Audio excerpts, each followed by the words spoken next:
కరుణాకర్ గారితో ఒక మాట చెప్పాలి. ఏంటంటే,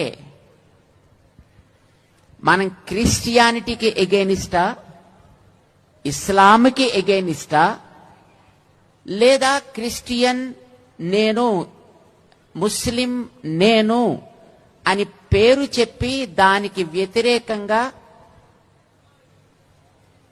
తదితరమైన వ్యక్తులని హింసించే వ్యక్తులకి మనం వ్యతిరేకమా? మా ఉద్దేశం ప్రకారం మనం క్రిస్టియానిటీని ఏం అనాల్సిన అవసరం లేదు.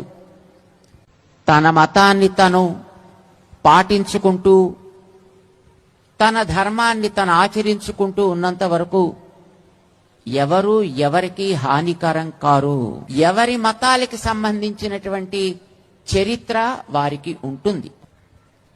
చెప్పు, నీ తల్లిని గురించి చెప్పు, నీ తండ్రిని గురించి చెప్పు. నా తండ్రి the best father, the best mother, చక్కగా చెప్పుకో. కానీ నీ తల్లిలో ఈ లోపాలున్నాయి, నీ తల్లి కంటే నా తల్లి మంచిది అంటే ఆ వ్యక్తి నాలుకని అక్కడే అట్లా కట్ చేయాలి. ఒక విశ్వాసం వారిది కనుక నీ విశ్వాసంలో నువ్వు ఉండవయ్యా, హాయిగా బతుకు. నీ పని నువ్వు చేసుకో, నా పని నేను చేస్తా. మనిద్దరం కలిసి మంచి సమాజం కోసం బతుకుదాం. సమాజంలో నువ్వు బ్రతకాలి, నేను బ్రతకాలి, ఇద్దరం కలిసి బ్రతకాలి. ఉండే సమాజం కొంతే.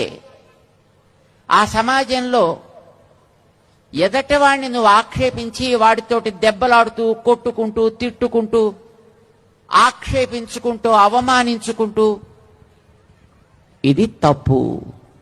కానీ ఇది క్రిస్టియానిటీకి ఎగెనిస్ట్ శంఖారావం కాదు అని మనం అందరికీ తెలియచెప్పడం మన బాధ్యత. చాలా మంది క్రిస్టియన్స్ చూసాం. ఎందుకంటే అక్కడక్కడికి వెళ్ళినప్పుడు నిజమైన క్రిస్టియన్ ఎప్పుడు కూడా ఎవరిని ఆక్షేపించడు, ఎవరిని అవమానించడు.